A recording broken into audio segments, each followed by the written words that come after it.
Welcome to my YouTube channel. Good morning, good evening, whenever you are watching this video. So now we are starting अभ्यास person, जो कि हमने पहली video में किए थे। दिन जल्दी जल्दी ढलता है। ये साफ नहीं दिख रही है, एक मिनट। हाँ, दिख रही है। अब करेंगे हम इसके अभ्यास के पर्सन उत्तर। पहला पर्सन क्या है? कविता एक और जग जीवन का भार लिए घूमने की बात करती है और दूसरी ओर मैं कभी न जग का ध्यान किया करता हूँ। विपरीत से लगते इन कथनों का क्या आशय है? कि जो ये कह रहा है, एक तरफ तो कवि कह रहा है कि मैं जग का भार लिए फिरता, और दूसरी ओर कह रहा है कि मैं जग का ध्यान किया करता हूँ। तो उसमें कवि क्या कहना चाहता है? कविता एक और जग जीवन का भार लिए घूमने की बात करती है। क्या कह रहे हैं? इसका आंसर क्या होगा? कविता एक और जग जीवन का भार लिए घूमने की बात करती है और दूसरी ओर मैं कभी न जग का ध्यान किया करता हूँ। दोनों ही परस्पर विपरीत कथन प्रतीत होते हैं। ठीक है। इन कथनों से यह आश्चर्य है कि मनुष्य सामाजिक प्राणी है। मनुष्य एक सामाजिक प्राणी है। समाज में मनुष्य का नाता खट्टा मीठा होता है। उसके जीवन में दुख सुख दोनों ही आते हैं। दुनिया अपने व्यंग बाण और शासन प्रशासन से मनुष्य को अनेक कष्टों के रूप में जीवन भर प्रदान करती है। चाहते भी मतलब अगर मनुष्य चाहकर भी जीवन भार से अलग नहीं हो सकता। इस जीवन भार को उसे आजीवन ढोना ही पड़ता है जब तक वो जी रहा है। ठीक है। लेकिन दूसरी ओर कवि का यह कहना है कि मैं जीवन इस जग को देकर नहीं जीता। कह रहा है कि मैं इस जग को जीवन देकर नहीं जीता, क्योंकि वह इसे हृदयहीन और स्वार्थी समझता है। क्या समझता है? हार्टलेस और सेल्फिश समझता है। ठीक है। और कवि कहते हैं कि वह तो केवल संसार के वैभव से अलग अपनी मस्ती में मस्त होकर जीवन जीना चाहता है। मतलब संसार से अलग होकर अपनी मस्ती में मगन रहकर अपना जीवन व्यतीत करना चाहता है। इसलिए वह कहते हैं कि मैं कभी भी जग का ध्यान नहीं करता। ठीक है। नेक्स्ट पर्सन क्या है? जहाँ पर दाना रहते हैं वही नादान भी होते हैं। जहाँ पर दाना रहते हैं वहीं भी नादान भी होते हैं। कवि ने ऐसा क्यों कहा है? क्यों कहा होगा भाई कवि ने ऐसा? भाई जहाँ पर दाना रहते हैं वहीं पर नादान भी होते हैं। जहाँ अक्लमंद होते हैं वहां पर समझदार रहते हैं। वहीं पर ना समझदार भी होते हैं और कुछ मूर्ख भी होते हैं। ऐसा इसलिए कहा गया है, क्या कहा गया होगा कि यह नश्वर संसार रंगीन है। मतलब ये बहुत सारे दिमागों से भरा है, रंगीन भरा है। कोई अक्लमंद है, कोई समझदार है, कोई मूर्ख है। ऐसे रंगीन भरा है संसार, जिसके भांति जीव जंतु और पदार्थ है। ठीक है। और इस सृष्टि में अनेक तत्वों का समावेश, अनेक तत्वों के मिक्सर है, माने कि समावेश है, समाये हुए इसमें। यहाँ की प्रकृति के भी विभिन्न रूप है प्रकृति के भी विभिन्न रूप है।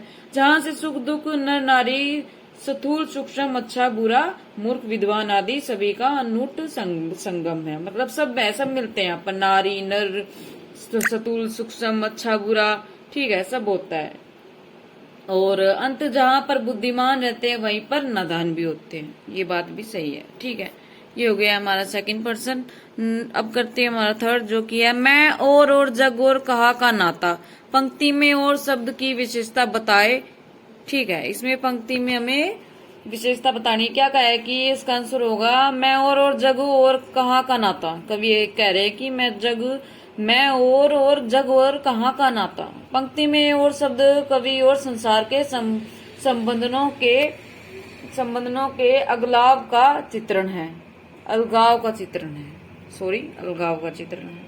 ठीक है। यह कह रहे कि कवि प्रकृति और प्रवृत्ति तथा संसार की प्रकृति और प्रवृत्ति के भेद का ज्ञान करता है। कि भेद मतलब ज्ञान करता है कि कैसे वो अलग अलग है। उनका कवि का संसार अलग है और जो संसार है वो अपने उद्देश्य से अलग चल रहा है। संसार की संवेदनहीनता का चित्रण भी करता है। ठीक है। ये हो गया हमारा third person. Now we are in fourth person. शीतलवाणी में आग के होने का क्या अभिप्राय है? शीतलवाणी में आग के होने का क्या अभिप्राय है भाई? शीतलवाणी में आग के होने का अभिप्राय यह है कि कवि अपनी वाणी की शीतलता में वियोग है और उसी को लिए जीवन जी रहा है। यहाँ आग से अभिप्राय कवि की आंतरिक पीड़ा है। ठीक है। हृदय रूपी पीड़ा है। कवि प्रिय के वियोग में दुखी होकर अपने हृदय में दबाए फिर रहा है उसकी बातें, ठीक है। अंत जहाँ उनकी संवेदनाओं में शीतलता का भाव है तो वही विराग और कोमलता भी भाव भी निहित है, ठीक है। निहित वो निहित नहीं, मतलब कोमलता तो है लेकिन जो जैसे संसार है वैसे नहीं है। यही वियोग उनके हृदय को निरंतर जलाता रहता है, जिससे उनके हृदय में आग पैदा होती है।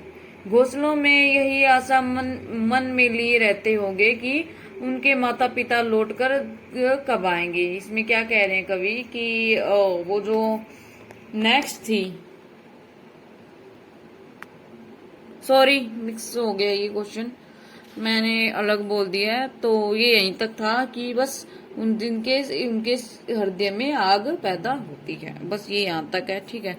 अब है 5th पर्सन। बच्चे किस बात की आशा में नीडों में झांक रहे, बच्चे किस बात की आशा में झांक रहे कि उनकी माता पिता या फिर जो मम्मी है, माँ है, वो उनके लिए खाना लेकर आएगी, ठीक है। तो उनकी आने की राह देख रहे हैं कि वो कब आएगी, इसलिए वो घोंसलों से झांक रहे हैं कि मेरी मम्मी, मेरी माता जो भी है वो आने वाले हैं। इसलिए बच्चे घोंसले से झांक रहे हैं, नीडों से झांक रहे होंगे, ठीक है। इसमें कवि ने कविता में बताया हुआ है कि कोई हमारी राह देख रहा है, क्योंकि कवि के तो घर में कोई है नहीं उनकी राह देखने के लिए, तो वो रुक जाते रास्ते पर। तो उसमें दिखाया गया है कि चिड़ियों की उड़ान हो रही है और चिड़ियों के बच्चे उनके घोंसलों में उनका इंतजार कर रहे होंगे, आपने पढ़ा भी होगा। नेक्स्ट है, दिन जल्दी जल्दी ढलता है कि आवृत्ति से कविता की किस विशेषता है का पता चलता है। पता चलता ही है क्या? हाँ, पता चलता है। किस विशेष का पता चलता है भाई? दिन जल्दी जल्दी ढलता है कि आवृत्ति से कविता की इस विशेषता का पता चलता है कि समय परिवर्तनशील होता है, ठीक है, और चाल्यमान है। यह कभी नहीं रुकता और यह किसी की प्रतीक्षा करता है और यह किसी की भी प्रतीक्षा नहीं करता। इस पर जीवन क्षणभंगुर है। अंत कब जीवन समाप्त हो जाए किसी को नहीं पता, ठीक है। वह कम से कम समय में अपनी मंजिल को प्राप्त कर ले, ऐसा कवि कह रहे हैं इसमें, ठीक है। ये हो चुके हैं आपके पूरे के पूरे 6% जो कि अभ्यास के थे।